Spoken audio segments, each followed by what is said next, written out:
The grandfather clock's midnight chime shattered the sterile silence of University Hospital's conference room like a funeral bell tolling for the living. Dr. David Richardson's hands trembled, the same tremor his father had before delivering death sentences to Korean War widows in 1953. Outside, September rain hammered against windows with the relentless rhythm of Dorothy Henderson's heartbeat, which had been slowly weakening for 30 years, while she fed a monster growing beneath her collar. The emergency video calls flickered to life, 12 specialists across 3 time zones, all summoned for a case that would rewrite medical textbooks. "Colleagues," Richardson's voice cracked like autumn leaves, "in my 40 years of practice, I've never called an emergency meeting at midnight, but Mrs. Dorothy Henderson's sacrifice—" He paused, watching rain streak down glass like the tears she'd never allowed herself to shed. "It's going to change everything we know about the human heart's capacity for silent suicide." The room held its breath, waiting for the impossible truth. Leave a like and share your thoughts in the comments along with the city you're watching from now. Let's continue with the story.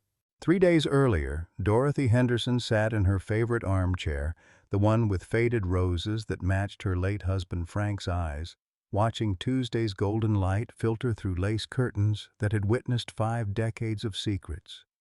Her weathered fingers traced the antimacassar with the precision of a woman who had spent 30 years as a Navy nurse teaching young corpsmen that attention to detail meant the difference between life and death. Back in her day, they called such things doilies, and a proper home had them on every surface that mattered. The house on Maple Street stood like a monument to military precision, every surface gleaming with the dedication of a woman who had learned that keeping busy meant keeping the darkness at bay. Frank's Purple Heart display dominated the mantelpiece, surrounded by photographs spanning 7 decades. Their wedding day in 1970, him crisp in dress blues, her radiant in borrowed white. Their son Michael's high school graduation, grandchildren's school pictures arranged in perfect chronological order. The absence of recent photos spoke louder than their presence. Dorothy had stopped looking at mirrors years ago, stopped documenting the slow surrender of time. But it wasn't time that pressed against her high collar now, heavy and warm like a sleeping cat that had grown into a tiger.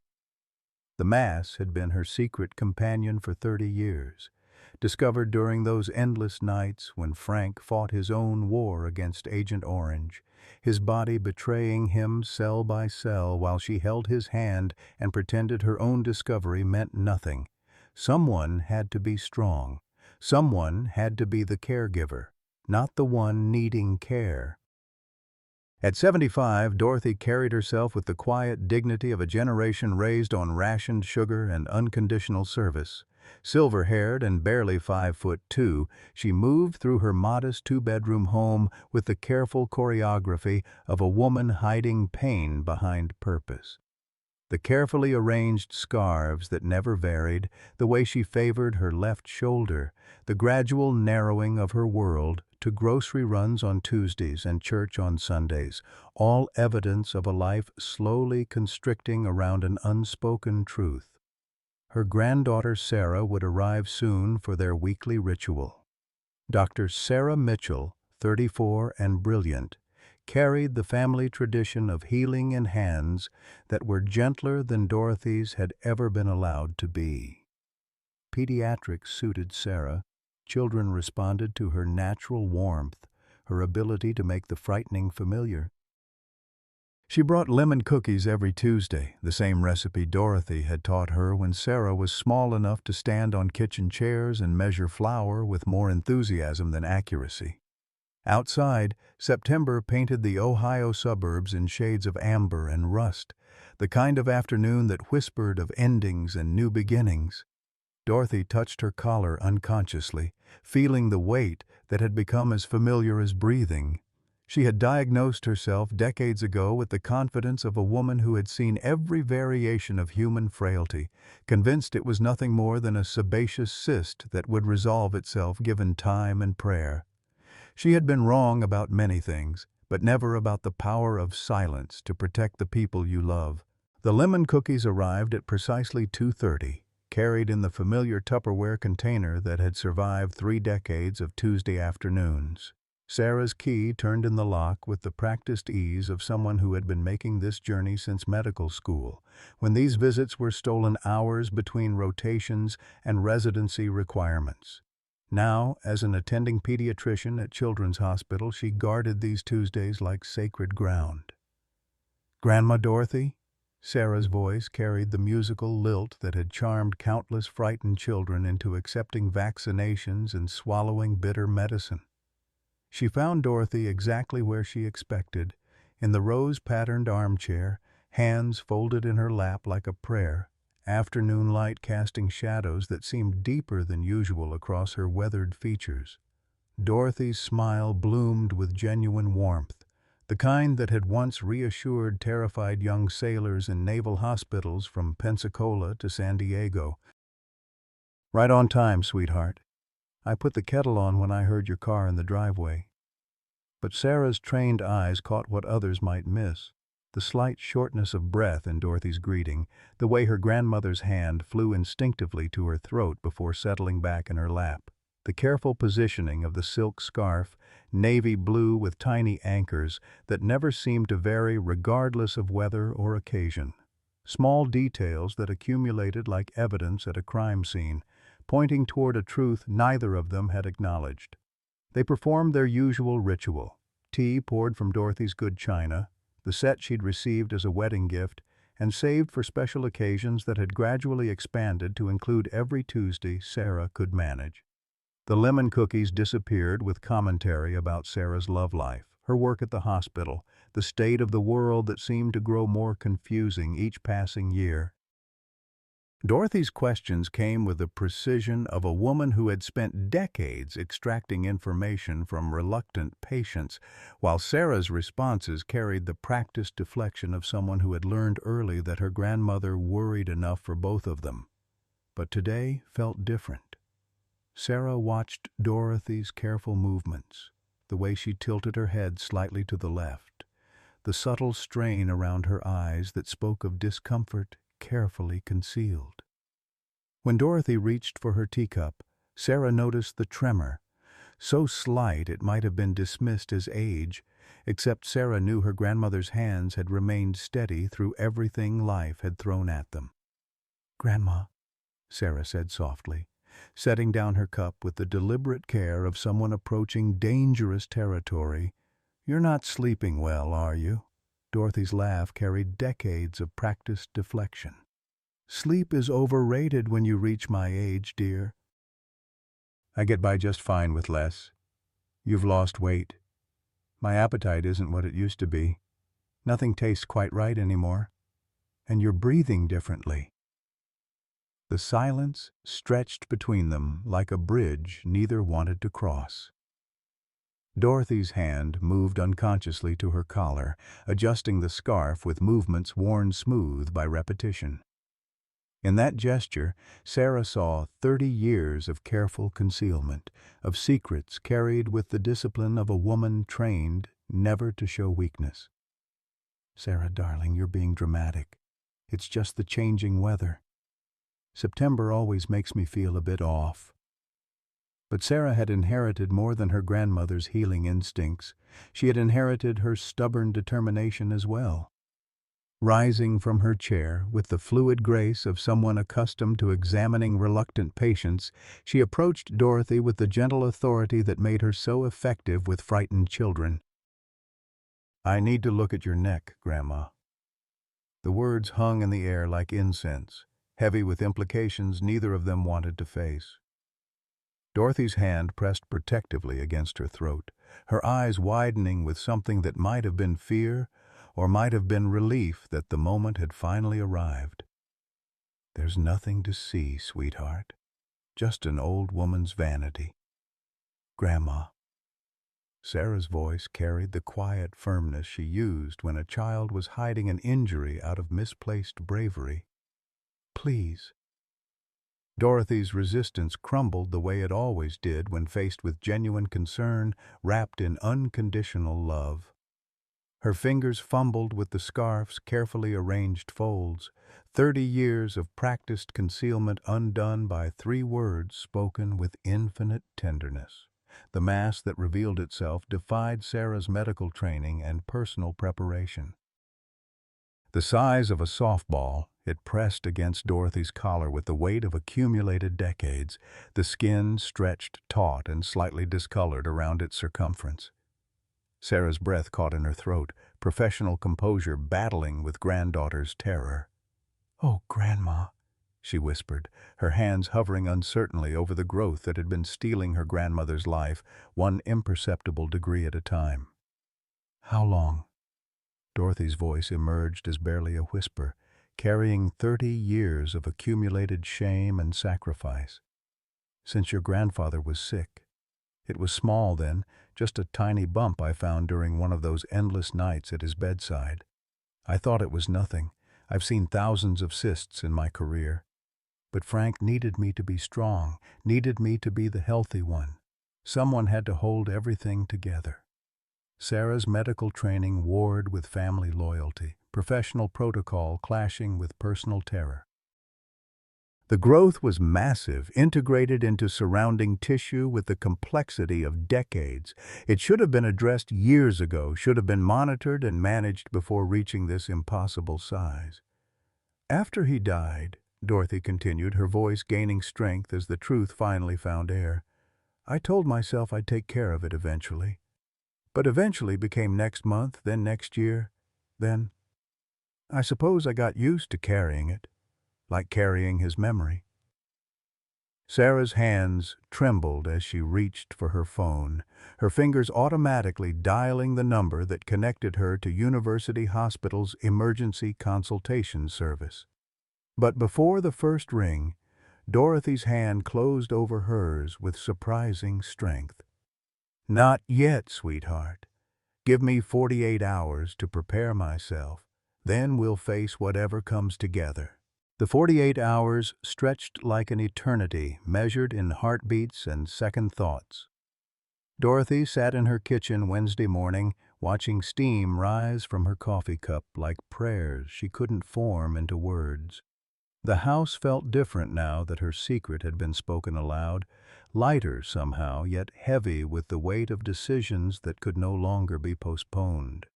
Frank's photograph on the kitchen windowsill seemed to watch her with those gentle eyes that had seen her through Vietnam nightmares and medical school examinations, through the birth of their son and the devastating news that Agent Orange had claimed another generation of warriors. Sarah had called twice already, her voice carrying the controlled panic of a medical professional trying to balance family love with clinical necessity. The conversations were careful dances around the truth they both understood, that 30 years of neglect had created a situation that demanded immediate attention, regardless of Dorothy's comfort level or carefully constructed reasons for delay. By Thursday afternoon, Dorothy found herself standing before her bedroom mirror for the first time in months, studying the reflection of a woman she barely recognized. The scarf removal revealed not just the physical mass that had been her secret companion, but the toll that decades of concealment had taken on her entire being. Her shoulders had curved inward to accommodate the growth's presence, her posture unconsciously protecting what she had convinced herself was nothing more than vanity. The woman in the mirror looked tired in ways that sleep couldn't cure, worn down by the exhausting effort of pretending everything was normal when normal had become a carefully choreographed performance. Margaret Sullivan arrived Thursday evening with a casserole and the kind of direct questioning that only 73 years of friendship could authorize. Maggie had been Dorothy's roommate during nursing school, her maid of honor, the first person to hold baby Michael, and the only witness to the complete breakdown Dorothy had allowed herself after Frank's funeral. They had weathered everything together, the deaths of parents, the challenges of raising children, the slow erosion of the world they had known and loved. Dorothy Elizabeth Henderson, Maggie announced, settling her substantial frame into the kitchen chair with the authority of someone who had earned the right to use full names. Sarah called me. She's worried sick, and frankly, so am I. What in heaven's name have you been thinking? Dorothy's laugh carried no humor, only the bitter recognition of being caught in a lie she had been telling herself for 3 decades. I've been thinking that some problems solve themselves if you ignore them long enough. I've been thinking that other people's needs were more important than my own. I've been thinking like a fool, Maggie.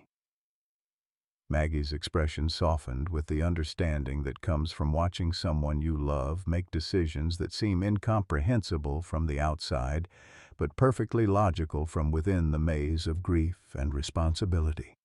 Honey, you can't take care of everyone else if you don't take care of yourself first. Frank wouldn't have wanted this. Frank's gone, Dorothy whispered, the words carrying the weight of 5 years of accumulated loneliness. He's been gone, and I've been pretending that taking care of this thing on my neck would somehow bring him back or honor his memory or make his suffering mean something. But all I've done is create my own suffering. Friday morning arrived with the kind of crisp September clarity that made decisions feel both urgent and inevitable. Sarah's Honda pulled into the driveway at exactly 9 o'clock, punctuality being another family trait passed down through generations of women who understood that time was often the most precious resource available. She emerged from the car with the determined stride of someone who had spent the night reviewing medical literature and making phone calls to colleagues, her professional network activated in service of personal desperation. "Grandma," she said, settling into the passenger seat with a thick folder of medical consultations and appointment options. "I've been in touch with Dr. David Richardson at University Hospital. He's the head of dermatology, and he's agreed to see you this afternoon as an emergency consultation." Dorothy's hands gripped the steering wheel with the white-knuckled intensity of someone approaching a cliff edge. "This afternoon seems awfully fast, sweetheart." 30 years was awfully slow, Sarah replied with the gentle firmness that had made her so effective with frightened children and stubborn grandmothers alike. "Dr. Richardson has been practicing for 40 years. He's seen everything, and more importantly, he's seen how waiting can turn manageable problems into impossible ones." The drive to University Hospital took them through neighborhoods that Dorothy had watched evolve over decades. Strip malls replacing family farms, new housing developments spreading across fields where she had once taken Michael to pick strawberries.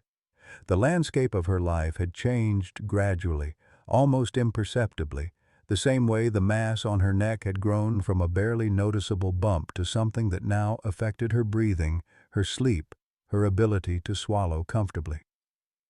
"Sarah," Dorothy said as they pulled into the hospital parking garage, "I need you to promise me something. Whatever they find, whatever they recommend, I want you to remember that I've lived 75 years, most of them good ones. I've been a wife, a mother, a grandmother, and a nurse. I've saved lives and lost patients and learned that sometimes the kindest thing you can do is know when to stop fighting." Sarah's response came with the fierce protectiveness of someone who had inherited her grandmother's determination along with her healing instincts. "And I need you to promise me something, Grandma. I need you to promise that you'll fight as hard for yourself as you've fought for everyone else your entire life. You taught me that every life has value, that every patient deserves the best care possible. Now, you're the patient, and you deserve that same care." University Hospital's dermatology wing hummed with the efficient energy of a place where serious decisions were made daily. "Doctor." Richardson emerged from his office with the bearing of someone accustomed to delivering difficult news with compassion and clarity. Tall and silver-haired, he carried himself with the quiet authority that came from 4 decades of helping people navigate the intersection of vanity and mortality that defined his specialty. "Mrs. Henderson," he said, his handshake firm and warm, Your granddaughter tells me you've been carrying a burden for quite some time. Why don't we take a look and see what we're dealing with?" The examination room felt smaller once Dorothy removed her scarf, the fluorescent lighting harsh against skin that had been hidden from clinical scrutiny for 3 decades. Dr. Richardson's hands moved with practiced gentleness over the mass, his expression growing more serious with each passing moment. His questions came with the precision of someone assembling a puzzle from pieces that didn't seem to fit any known pattern. "Mrs. Henderson," he said finally, "I'm going to be honest with you. In 40 years of practice, I've never seen anything quite like this. The size, the integration with surrounding tissue, the fact that you've managed to function normally for so long. This case is going to require some very serious consideration." The words hung in the air like a diagnosis that changed everything while explaining nothing, the beginning of a journey that none of them could have anticipated. The next 72 hours transformed University Hospital's dermatology wing into a hub of medical curiosity that hadn't been seen since the landmark cases of the 1990s. Dr. Richardson's initial examination had triggered a cascade of consultations that spread through the hospital's departments like ripples from a stone dropped in still water. By Saturday morning, Dorothy found herself the reluctant center of attention for specialists who spoke in hushed tones about unprecedented presentations and unique pathology.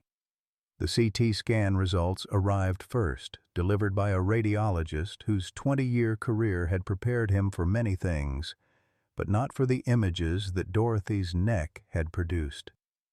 The mass wasn't simply sitting beneath her skin. It had integrated itself into the surrounding tissue with the complexity of an architectural structure built over decades.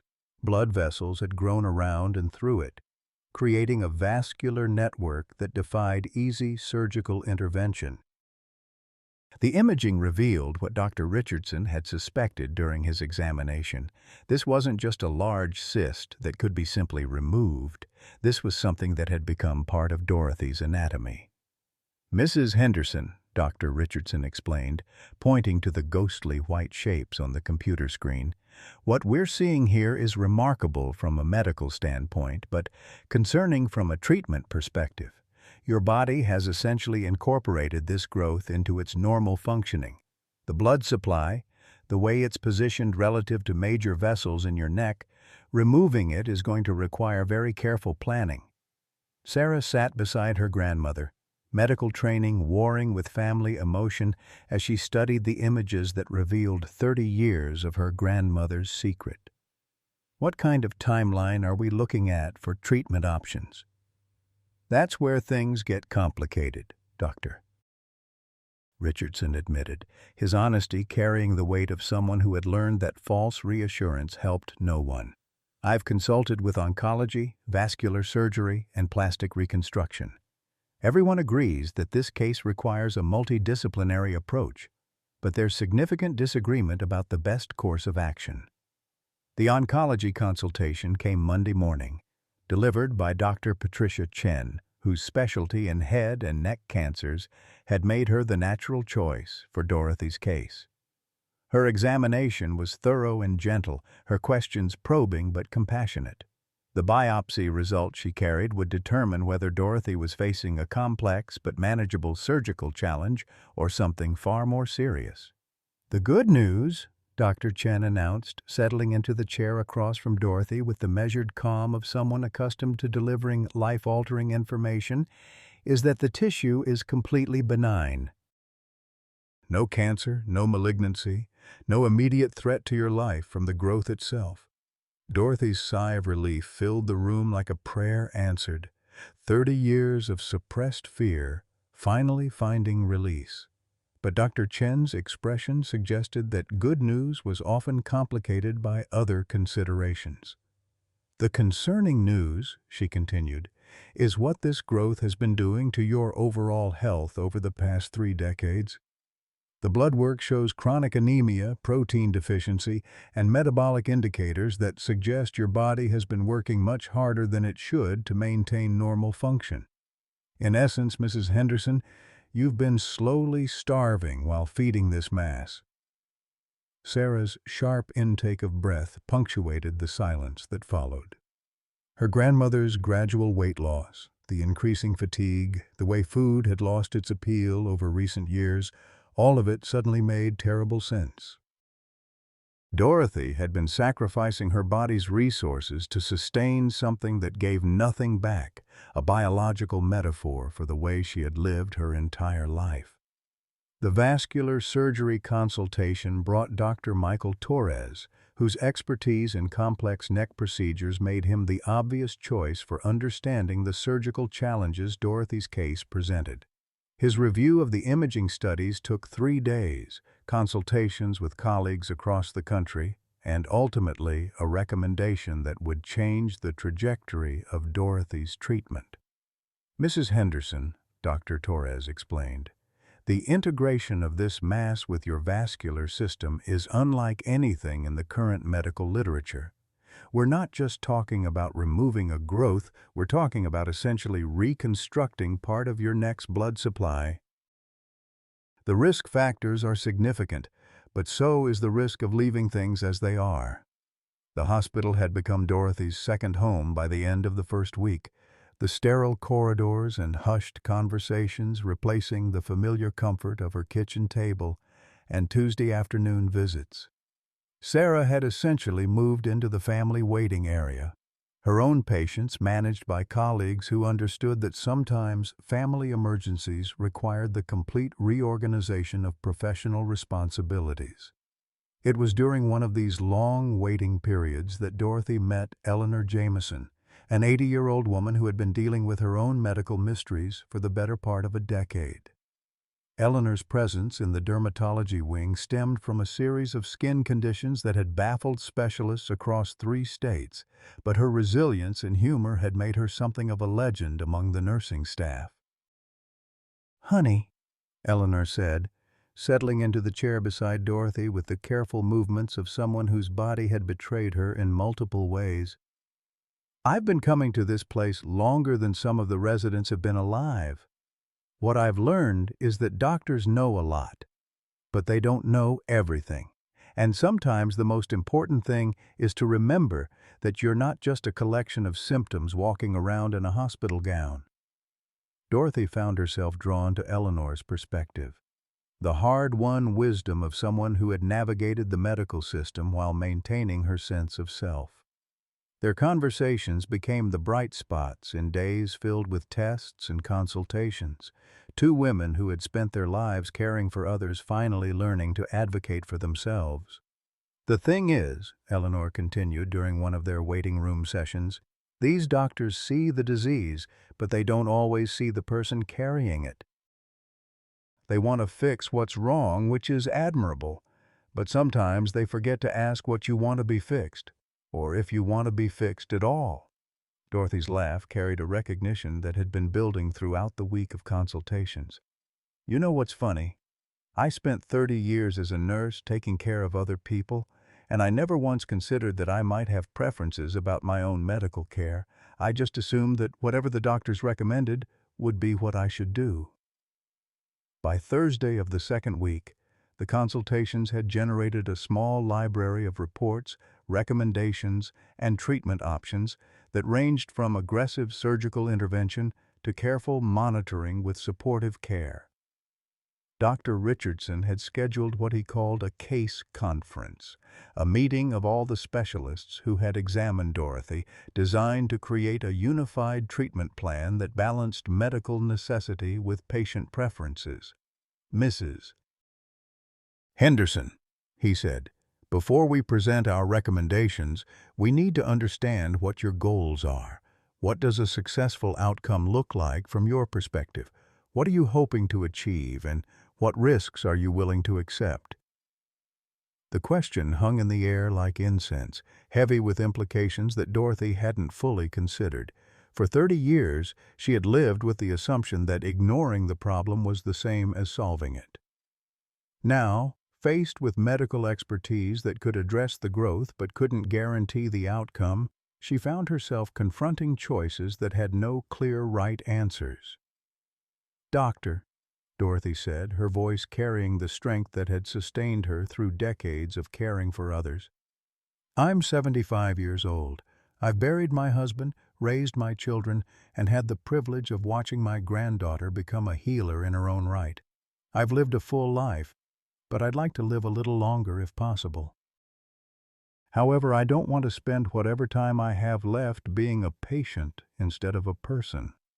Sarah reached for her grandmother's hand, the gesture carrying 34 years of love and the professional understanding of someone who had learned that the most important medical decisions were often the ones that honored the person rather than just treating the disease. "What I'm hearing," Dr. Richardson said, "is that quality of life is as important as quantity of life. That's a conversation we can work with." The case conference was scheduled for the following Monday, bringing together specialists whose combined expertise represented centuries of medical experience. But as Dorothy left the hospital that Thursday afternoon, she carried with her the growing understanding that the most important consultation would be the one she had with herself, in the quiet of her own home, surrounded by the memories and choices that had brought her to this moment.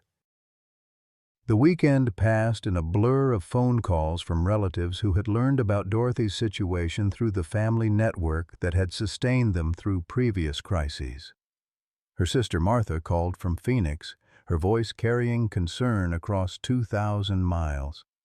Her daughter-in-law, Jennifer, drove up from Cincinnati with grandchildren who hadn't seen Dorothy in months, their presence filling the house with the kind of chaos that reminded her why life was worth fighting for.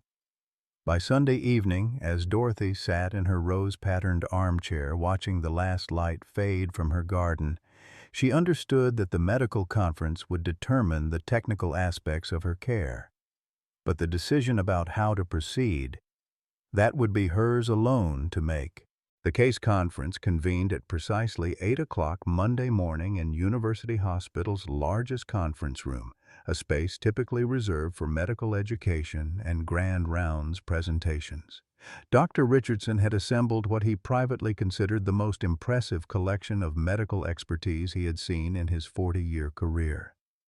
12 specialists sat around the polished oak table, their combined knowledge representing every aspect of Dorothy's complex case, while video screens connected them to additional consultants from Mayo Clinic, Johns Hopkins, and Massachusetts General Hospital.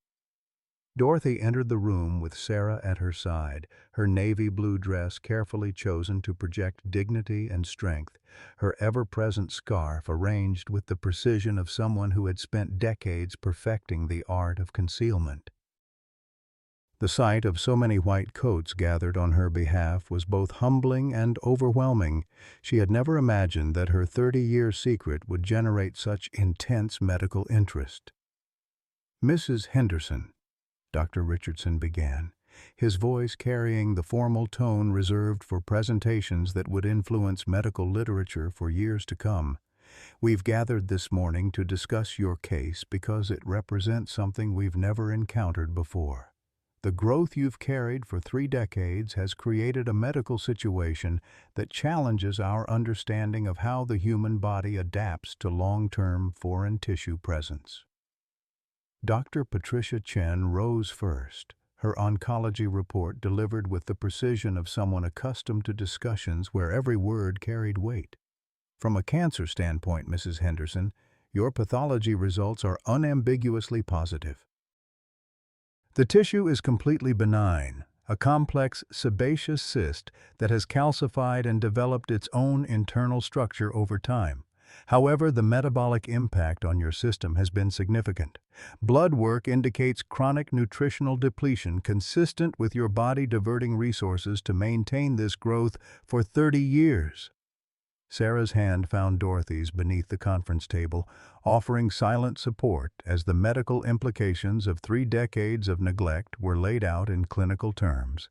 Dorothy had suspected that her increasing fatigue and weight loss were connected to the mass, but hearing the scientific confirmation felt like receiving a verdict she had been avoiding for most of her adult life. Dr. Michael Torres, the vascular surgeon, approached the presentation screen with imaging studies that revealed the complex integration of Dorothy's growth with her neck's blood supply. The surgical challenges here are unprecedented, he explained, pointing to the ghostly white structures that had become part of Dorothy's anatomy. This mass has essentially become incorporated into Mrs. Henderson's vascular system. Blood vessels have grown around and through it, creating a network that makes simple excision impossible. The room fell silent as Dr. Torres outlined the surgical options, each carrying risks that seemed to multiply with every additional detail. Complete removal would require extensive vascular reconstruction, multiple surgical teams, and a recovery period that could span months. Partial removal might address the cosmetic concerns, but would leave Dorothy with ongoing health complications. Conservative management, essentially leaving everything as it was, would mean accepting continued physical deterioration as her body continued to sacrifice its resources to sustain the growth. The question we face, Dr. Torres continued, is whether the cure might be more dangerous than the condition. Mrs. Henderson has adapted to this growth over 30 years. Her body has found ways to function around it, compensate for it, even incorporate it into normal physiological processes. Disrupting that adaptation carries significant risks. Dr. Elizabeth Morrison, the plastic surgeon who would be responsible for reconstruction following any surgical intervention, presented a different perspective. While the surgical risks are real, she acknowledged, we also need to consider the psychological and social impact of Mrs. Henderson's current situation. She has spent 30 years concealing this growth, limiting her activities, and accepting increasing physical limitations. Surgery could restore not just her health, but her quality of life. Dorothy listened to each presentation with the attention of someone whose medical training allowed her to understand the implications even when the terminology grew complex. She found herself thinking of the countless patients she had cared for over her nursing career, remembering how medical discussions often reduced human beings to collections of symptoms and treatment options. Now, sitting in that conference room, surrounded by expertise that had been mobilized on her behalf, she understood why patients sometimes felt overwhelmed by the weight of medical opinion. The debate that followed revealed the fundamental challenge of Dorothy's case. Dr. James Walsh, the anesthesiologist, raised concerns about surgical risks in a 75-year-old patient whose system had been compromised by decades of chronic stress. Dr.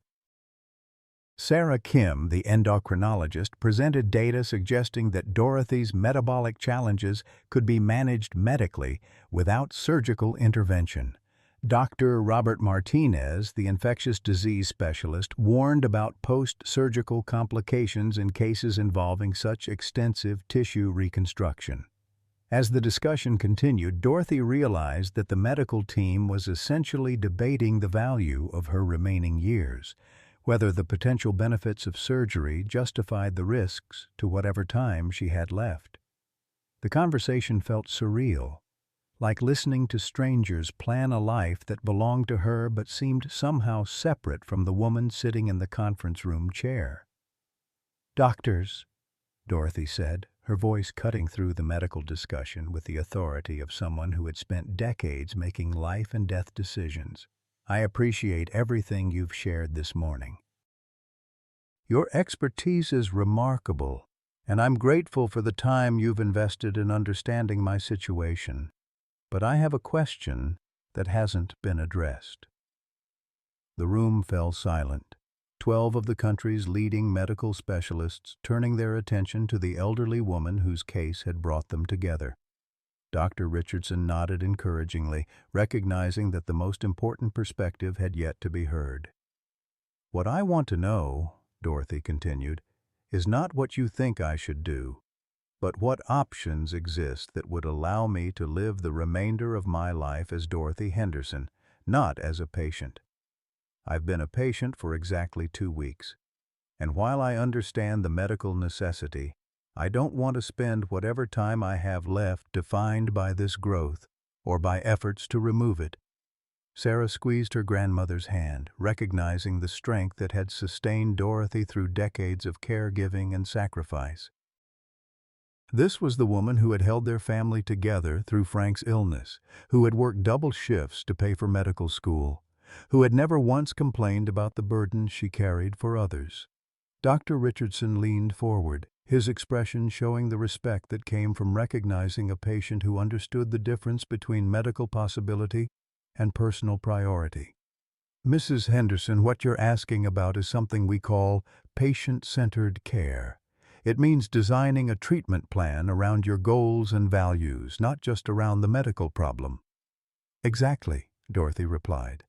I'm 75 years old. I've lived through the Depression, World War II, the Vietnam War, and raising children in times when mothers didn't have instruction manuals. I have survived Frank's death and learned to live alone without becoming lonely. This growth has been my companion for 30 years. Not a welcome one, but a familiar one. What I need to understand is whether treating it will give me more life or just more medical care. The question hung in the air like a challenge to everything the assembled specialist had been taught about medical intervention and professional obligation. Dr. Richardson recognized that Dorothy had identified the central tension in modern medicine, the balance between what could be done and what should be done, between extending life and preserving the quality of whatever life remained. That's a conversation we can have, Dr. Richardson said.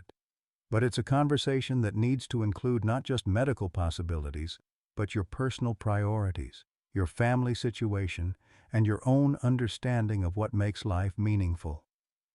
Dorothy nodded, feeling for the first time since entering the hospital that someone was addressing her as a complete person rather than a collection of symptoms requiring medical management.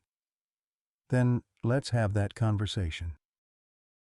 Because whatever we decide, I want it to be a decision I can live with, literally and figuratively. The conference room, which had buzzed with medical expertise and technical discussions, suddenly felt like a place where human decisions were about to be made. And Dorothy Henderson, who had spent 30 years avoiding medical attention, found herself ready to engage with the most important healthcare discussion of her life. The patient-centered discussion that Dr. Richardson had promised took place 3 days later in a smaller conference room that felt more like a family meeting than a medical consultation. Dorothy had requested that only the core team attend: Dr. Richardson, Dr. Torres, Dr. Chen, and Sarah, along with Margaret Sullivan, whose 73 years of friendship had earned her a voice in decisions that would shape Dorothy's final chapters. Dorothy entered the room carrying a manila folder that contained what she called her life inventory, a document she had spent the previous 3 days preparing with the same methodical attention she had once brought to nursing care plans. The folder held photographs spanning 7 decades, copies of letters Frank had written during Vietnam, medical records from her nursing career, and a handwritten list of what she called her non-negotiables. Before we discuss treatment options, Dorothy announced, settling into her chair with the quiet authority of someone who had finally decided to advocate for herself, I want you to understand who you're treating. I'm not just a 75-year-old woman with an unusual growth. I'm Dorothy Elizabeth Henderson, born in 1948 in rural Ohio to parents who lived through the Depression and taught me that survival meant taking care of others before yourself. She opened the folder and placed Frank's photograph in the center of the table. A young sailor in dress blues, his eyes bright with the confidence of someone who believed he could conquer the world. This is Frank at 22, before Vietnam, before Agent Orange, before the 30-year battle that took his life piece by piece. And I married him because he was the kindest man I'd ever met, and I buried him because kindness doesn't make you bulletproof. Dr. Richardson listened with the attention he typically reserved for complex medical presentations, recognizing that Dorothy was providing context that no diagnostic test could reveal. Her story wasn't just medical history, it was the foundation for understanding how she had made decisions for 30 years and how she would make the decision that lay before her. I discovered this growth during the worst period of Frank's illness, Dorothy continued, her voice steady despite the weight of memory. Agent Orange was destroying his liver, his lungs, his nervous system. He spent days when he couldn't remember my name, nights when he couldn't breathe without assistance. I was working full-time as a Navy nurse, managing his care, and trying to hold our family together. When I found a small bump on my neck, I made a choice. I decided it could wait. Sarah had heard fragments of this story throughout her life, but never with the clinical precision her grandmother was now applying to her own case.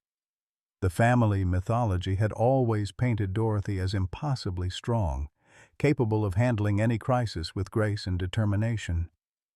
This was the first time Sarah was hearing about the costs of that strength, the way heroism could become its own form of suffering. The choice to wait made sense then, Dorothy admitted, touching the scarf that had become her constant companion. But what started as temporary triage became permanent avoidance. After Frank died, I told myself I'd address it once I finished grieving. But grief doesn't have an expiration date, and neither did my excuses. Margaret Sullivan, who had remained silent throughout Dorothy's presentation, finally spoke with the bluntness that only decades of friendship could authorize. What Dorothy isn't telling you is that she's spent her entire life believing that her needs came last. As a daughter, caring for aging parents, as a wife, supporting a sick husband, as a nurse, putting patients before her own health. She's never learned how to put herself first because she was raised to believe that was selfish. The observation hung in the air like a diagnosis that explained more than any medical test could reveal. Dr. Richardson realized that they weren't just treating a physical condition. They were addressing the medical consequences of a lifetime of self-sacrifice that had become pathological. "Mrs. Henderson," Dr. Chen said gently, "what we're hearing is that this growth represents more than just a medical problem. It's become a symbol of choices you've made throughout your life. The question now is whether addressing it medically can help you make different choices going forward." Dorothy's response revealed the clarity that had emerged from 3 days of honest self-examination. "What I've realized is that I've been living as if taking care of myself would somehow dishonor Frank's memory or prove that I'm selfish. But Frank never asked me to sacrifice my health for his. That was my choice, based on beliefs I inherited from parents who survived the Depression by putting family needs before individual needs." She reached into the folder and withdrew her handwritten list of non-negotiables, the document that would guide whatever decision emerged from their discussion. "I've spent the last 3 days thinking about what I want from whatever time I have left. I want to travel to Ireland, something Frank and I always planned to do together. I want to see Sarah get married and maybe hold a great-grandchild. I want to volunteer at the Literacy Center where I can use my nursing experience to help other people navigate medical crises." The list continued with items that revealed a woman who had spent decades deferring dreams in service of other people's immediate needs. Dorothy wanted to learn to paint watercolors, to take cooking classes that weren't focused on invalid diets, to attend church without worrying about whether her scarf was properly arranged to hide her secret. "What I don't want," Dorothy continued, "is to spend the next 2 years as a patient. I don't want to define whatever time I have left by medical appointments, surgical recovery, and the possibility of complications that could leave me worse off than I am now." Dr. Torres leaned forward, his expression showing the respect that came from recognizing a patient who understood the difference between medical intervention and personal healing. "Mrs. Henderson, what you're describing sounds like you're leaning toward conservative management, addressing the symptoms and health impacts without pursuing surgical removal." "I'm leaning toward living," Dorothy corrected. "If surgery would give me 10 healthy years, I'd consider it. But from everything you've told me, Surgery offers the possibility of improvement balanced against significant risks of complications, extended recovery, and outcomes that might leave me worse off than I am today. Sarah struggled with the competing demands of medical training and family love, her professional understanding that surgery represented Dorothy's best chance for long-term health, conflicting with her personal recognition that her grandmother had earned the right to make her own choices about her own body. "Grandma," Sarah said, her voice carrying the weight of someone trying to balance hope with reality, "I understand your concerns about surgery, but I'm worried about what happens if we don't address this medically. The growth is continuing to affect your health, your energy, your ability to do the things you're talking about wanting to do." Dorothy's smile carried the gentle patience of someone who had spent decades helping other people accept difficult realities. "Sweetheart, I'm 75 years old. My energy was going to decline with or without this growth. My body was going to require more maintenance regardless of whether we remove this mass. The question isn't whether I'm going to face health challenges. The question is whether I want to face them as someone who chose to live fully or someone who chose to be treated extensively." The room fell silent as the implications of Dorothy's perspective settled over the medical team.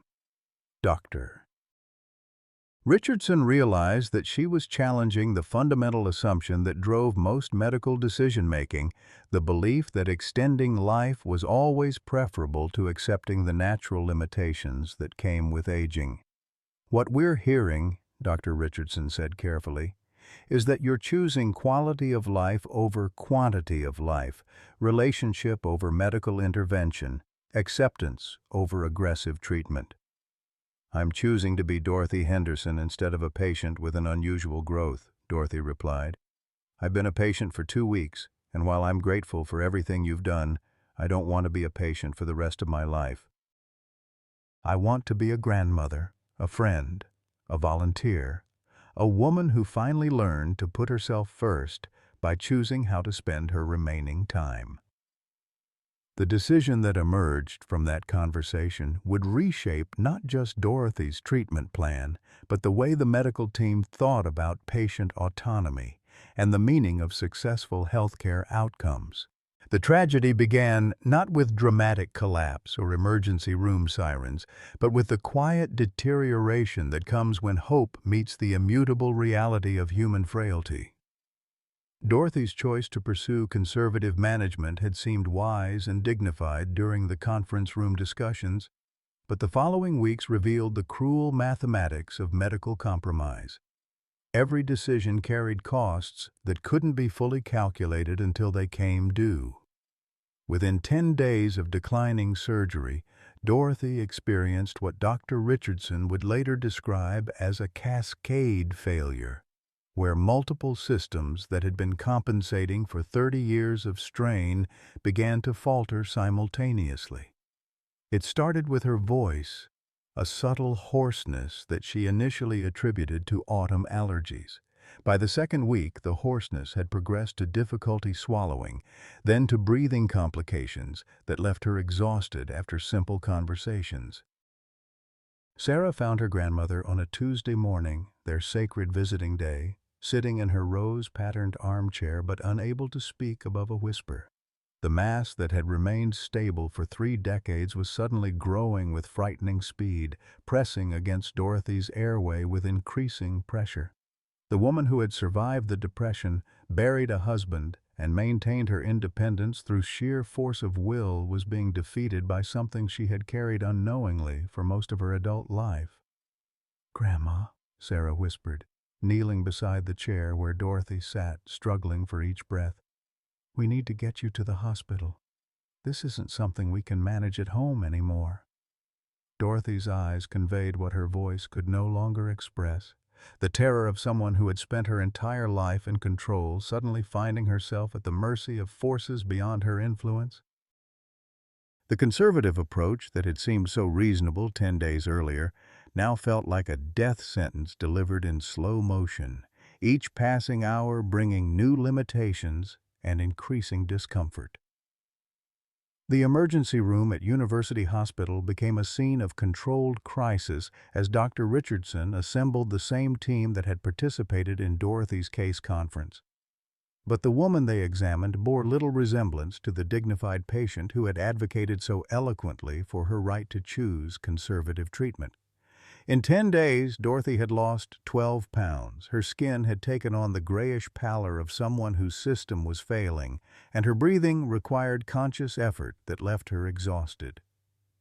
"Mrs. Henderson," Dr. Torres explained with the gentle urgency of someone delivering news that no one wanted to hear, "the growth has shifted position and is now directly compromising your airway. We're looking at a situation where surgical intervention is no longer elective. It's become a matter of immediate survival." The irony was devastating in its completeness. Dorothy had chosen to avoid surgery in order to preserve her quality of life, but the rapidly deteriorating situation now meant that surgery would be performed under emergency conditions with significantly higher risks and lower chances of success. The careful, measured approach she had wanted was no longer possible, replaced by crisis management that offered fewer options and grimmer probabilities. Sarah sat beside her grandmother's hospital bed, watching the woman who had been her anchor throughout childhood struggle with breathing that had become work rather than reflex.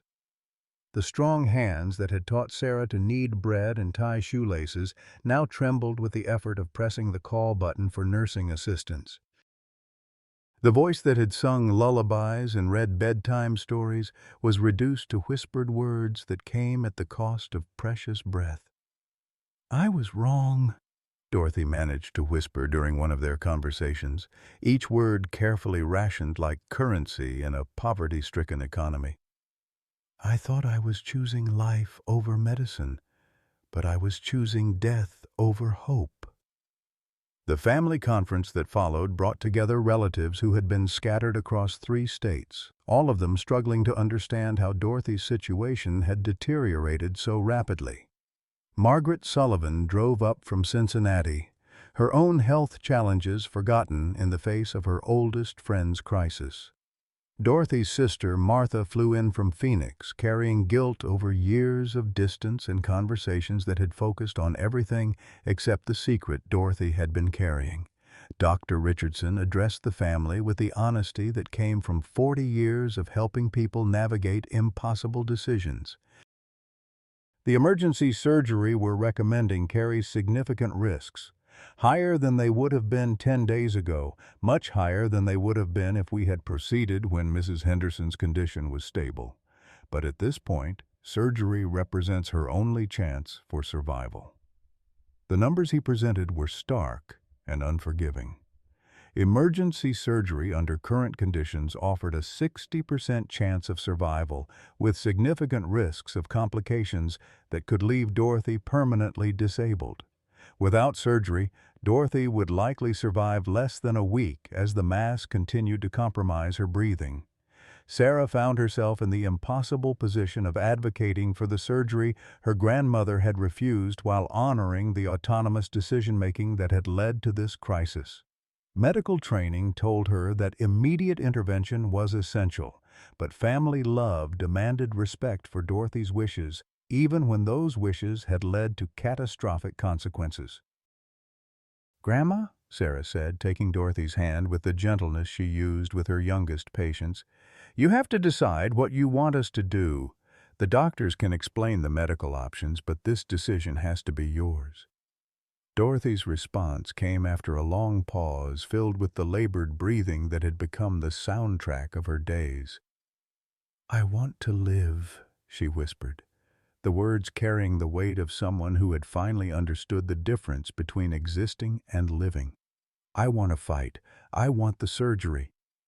The decision unleashed a flurry of medical preparation as surgical teams were assembled and operating rooms prepared for a procedure that would challenge every aspect of the hospital's expertise.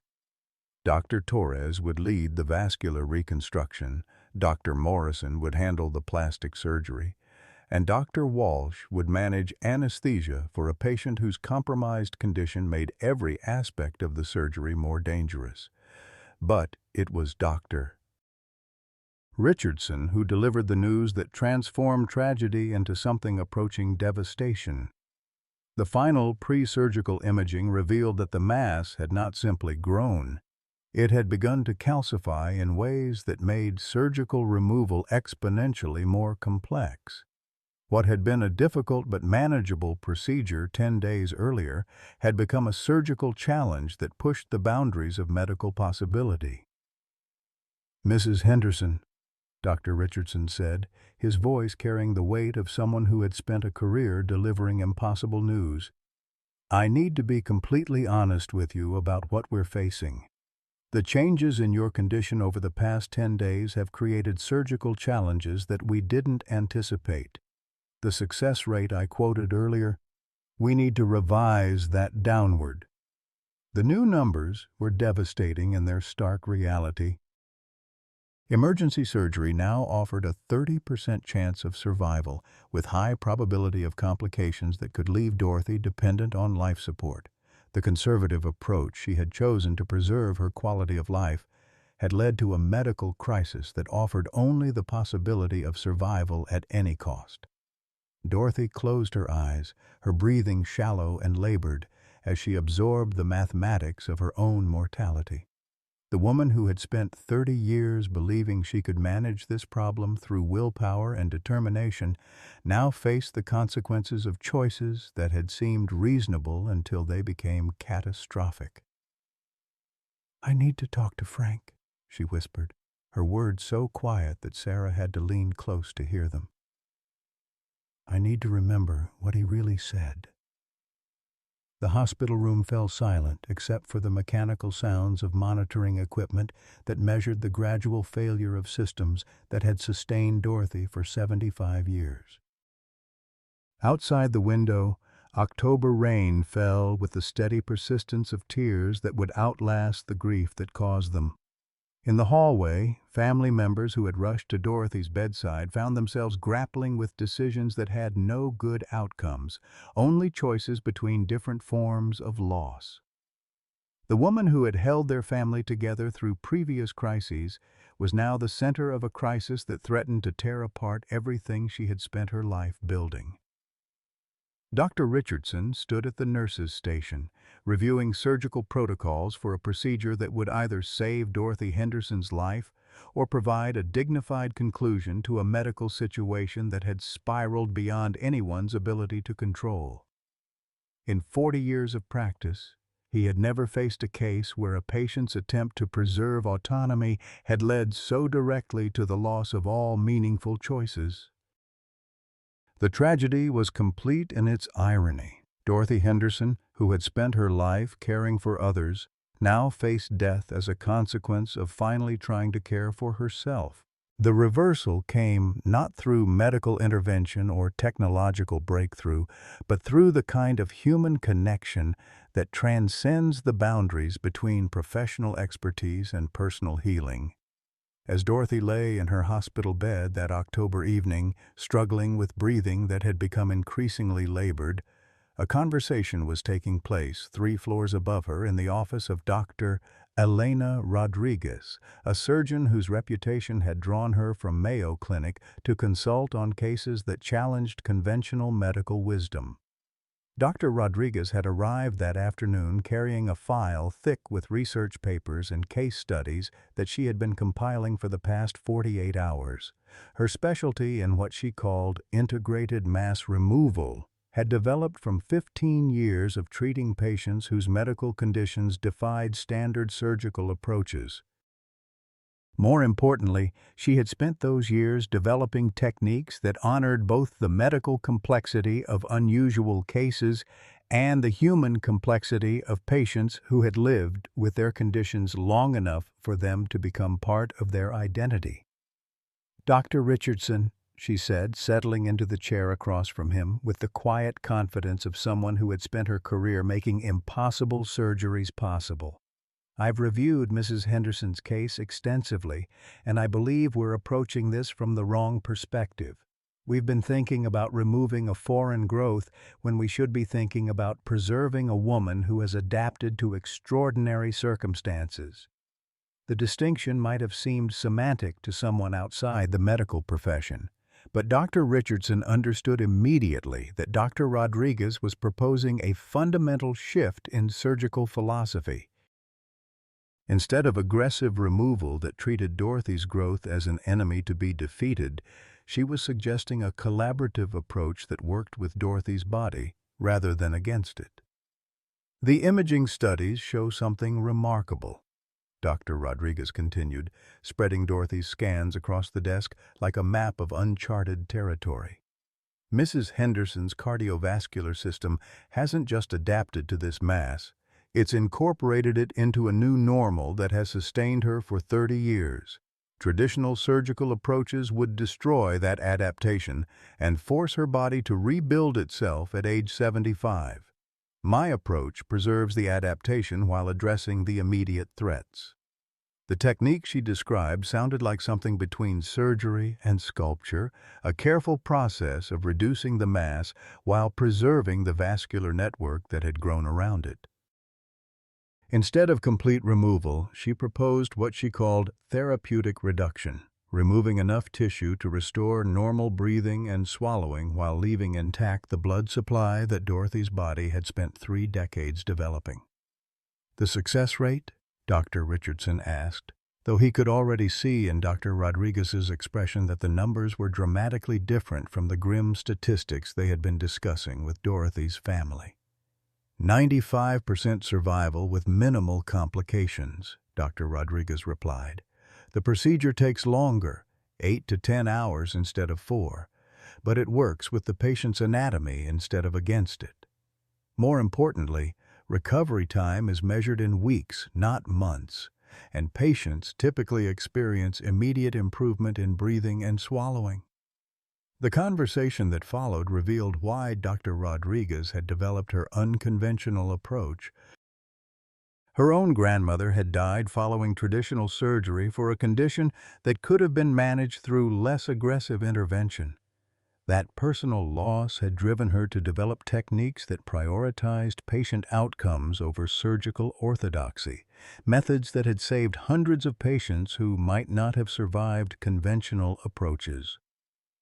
"There's something else," Dr. Rodriguez added, her voice carrying the excitement of someone who had recognized a case that could advance medical understanding for future patients.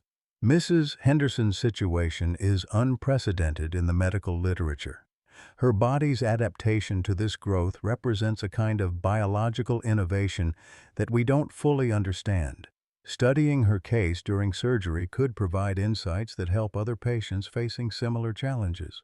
Dr. Richardson felt the shift in possibilities that came with genuinely new information. For the first time since Dorothy's crisis had begun, he was hearing about a treatment approach that offered hope rather than just survival, healing rather than just medical management. The tragedy that had seemed inevitable suddenly felt preventable. The conversation with Dorothy's family took place in the small conference room where they had been gathering for updates that had grown increasingly grim over the past week. Sarah sat beside Margaret Sullivan, both women showing the strain of watching someone they loved face impossible choices. Dorothy's sister Martha held the hands of grandchildren who had driven up from Cincinnati, their presence providing comfort that transcended the medical crisis that had brought them together. "We have new information," Dr. Richardson announced, his tone carrying hope for the first time in days. Dr. Elena Rodriguez from Mayo Clinic has proposed a surgical approach that significantly improves Mrs. Henderson's chances for a successful outcome. The details of Dr. Rodriguez's technique meant less to the family than the transformation in Dr. Richardson's demeanor. After days of conversations about managing risk and accepting limitations, they were suddenly hearing about possibilities that offered genuine hope for Dorothy's recovery. "What we're talking about," Dr. Richardson explained, "is a procedure that works with your grandmother's body instead of against it. Instead of removing everything and forcing her system to rebuild, we would reduce the mass while preserving the adaptations her body has made over 30 years. Sarah's medical training allowed her to understand the implications immediately. You're talking about a procedure that's designed specifically for Grandma's situation, not a standard approach modified for her case. Exactly, Dr. Richardson confirmed. Dr. Rodriguez has spent 15 years developing techniques for patients whose conditions don't fit standard treatment protocols. Mrs. Henderson's case is unusual, but it's not unique in requiring an individualized approach. The family meeting that followed brought Dorothy into the discussion with energy she hadn't shown in days. The possibility of surgery that offered genuine hope rather than just crisis management had restored something in her that had been fading since the emergency hospitalization began. For the first time in a week, she was participating in medical decisions rather than simply enduring medical management. Dr. Rodriguez, Dorothy said when the surgeon joined them for the consultation, Dr. Richardson tells me that you've developed an approach that might work better for my situation. What I want to understand is whether this surgery would give me my life back or just extend my medical care. Dr. Rodriguez's response revealed why her patients consistently reported higher satisfaction rates than those treated through conventional approaches. Mrs. Henderson, my goal isn't just to solve your medical problem, it's to restore your ability to live the life you want to live. Based on your case history and my experience with similar patients, I believe we can address your immediate health concerns while preserving your independence and quality of life. The conversation that followed was unlike any medical consultation Dorothy had experienced. Instead of discussing her condition as a collection of symptoms requiring treatment, Dr. Rodriguez talked about Dorothy as a complete person whose medical care needed to support her personal goals and values. The surgery she proposed was designed not just to remove tissue, but to restore Dorothy's ability to travel, volunteer, and engage with her family without the limitations that had been increasing over recent weeks. The timeline for recovery? Sarah asked, her question reflecting both medical interest and personal concern. Most patients return to normal activities within 6 weeks, Dr. Rodriguez replied. Mrs. Henderson should be able to travel within 2 months, assuming she wants to take that trip to Ireland she mentioned in her medical history. Dorothy's laugh carried more energy than her family had heard in weeks, the sound of someone who was beginning to believe that the future might hold possibilities beyond medical management and gradual decline. You read about Ireland in my medical history? I read about everything in your medical history, Dr. Rodriguez confirmed. Effective surgery requires understanding not just the medical problem, but the person carrying it. Your case is medically fascinating, but more importantly, you're a person who deserves the chance to finish living the life you've built. The decision to proceed with Dr. Rodriguez's approach transformed the family gathering from a vigil into a planning session.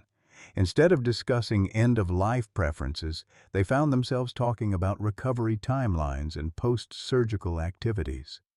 The tragedy that had seemed inevitable suddenly felt like a challenge that could be overcome through medical innovation and personal determination.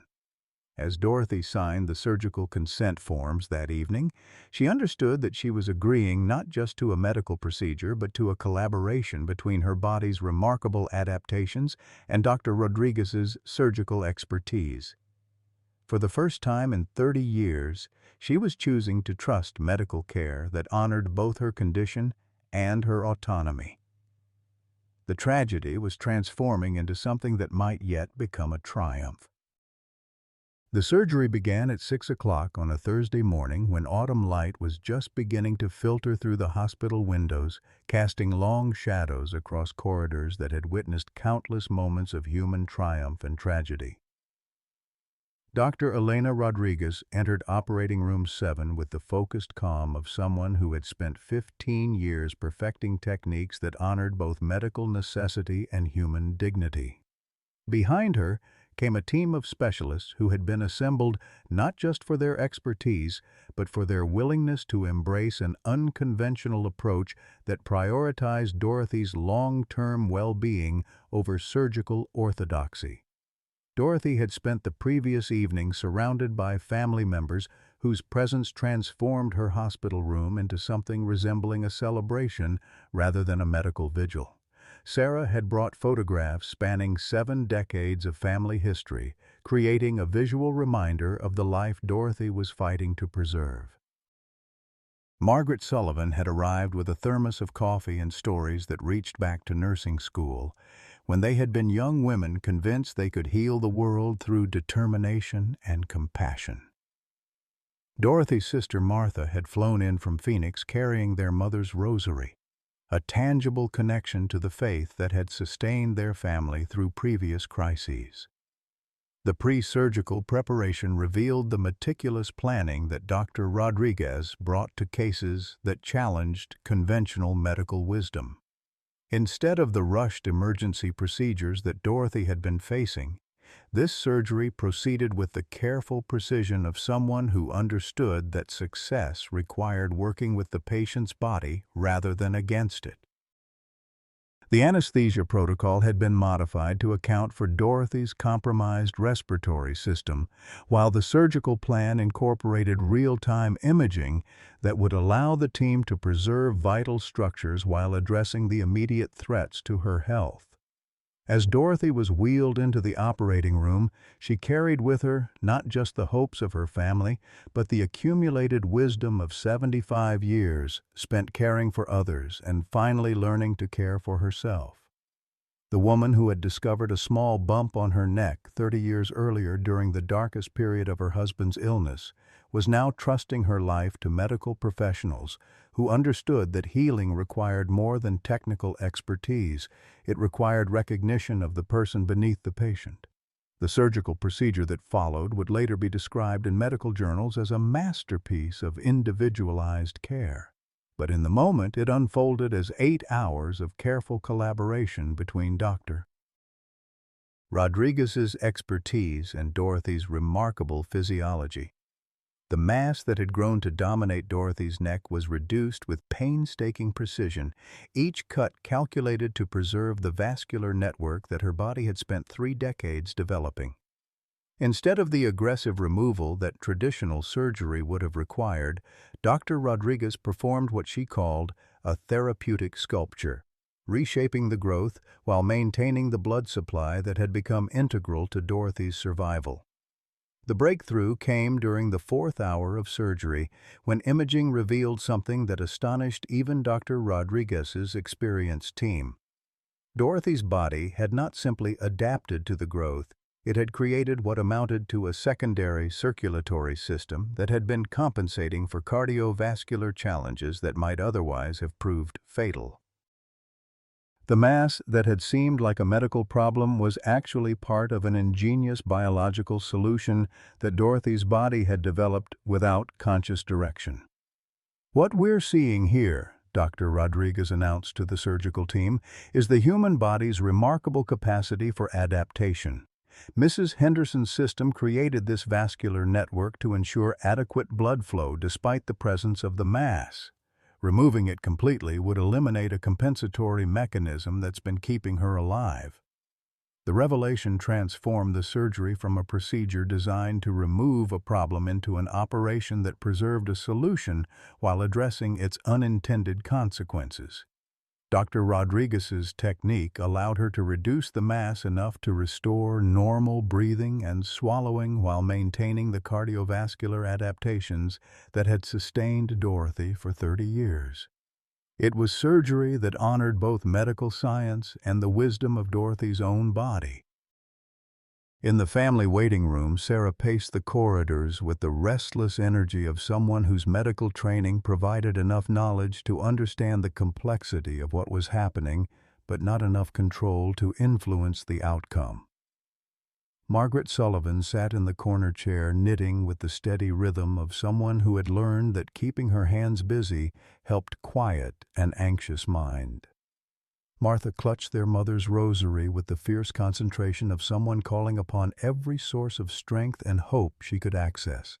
The updates came every 2 hours from surgical nurses who had been trained to provide families with enough information to maintain hope without creating unrealistic expectations. Dorothy's vital signs remained stable throughout the procedure, her body responding to the surgery with the resilience that had sustained her through 7 decades of challenges. By the 6th hour, the surgical team had successfully reduced the mass by 70% while preserving all critical vascular structures.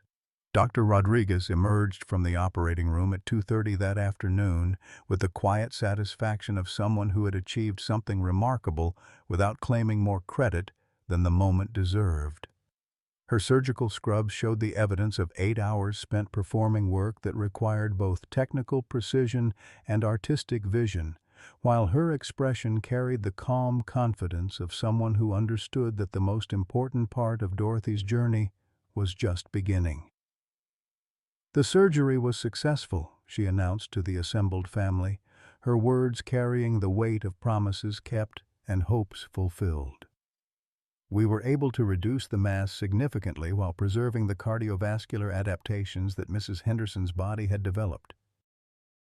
Her breathing should improve dramatically, and we expect her to regain normal swallowing function within the next few days. Sarah's tears came with the relief of someone who had been carrying the weight of her grandmother's crisis while maintaining the professional composure that her medical training demanded. Margaret Sullivan's smile bloomed with the joy of someone who had been prepared to lose her oldest friend, but was instead witnessing the beginning of her recovery.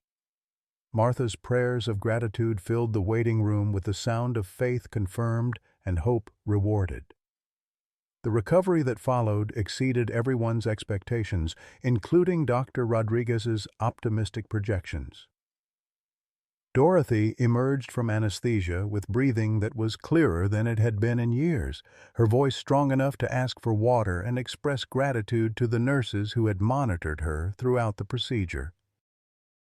By the 3rd day, she was sitting up in bed, reviewing travel brochures for Ireland, her energy returning with the dramatic improvement that came when long-standing health problems were finally addressed. The case study that Dr. Rodriguez would later publish in the New England Journal of Medicine would focus on the medical innovations that made Dorothy's surgery possible. But the human story that emerged was equally remarkable. Dorothy Henderson had spent 30 years believing that her medical condition represented a failure of self-care, when in fact it demonstrated her body's extraordinary capacity for adaptation and survival. The discharge planning session revealed the full scope of Dorothy's transformation. Instead of the extended medical care that emergency surgery would have required, she was returning home with a recovery timeline that included travel to Ireland within 8 weeks, volunteer work at the Literacy Center within 6 weeks, and the possibility of pursuing the watercolor painting classes she had been postponing for 3 decades. Mrs. Henderson, Dr. Rodriguez said during their final consultation, "Your case has taught us something important about the difference between treating disease and restoring health. We didn't just remove a growth, we preserved a life that deserves to be lived fully." Dorothy's response carried the wisdom of someone who had finally learned to value her own well-being as much as she had always valued the well-being of others. "Doctor, what you've given me isn't just better health, you've given me permission to believe that my life is worth fighting for." 6 months later, Dorothy would send Dr.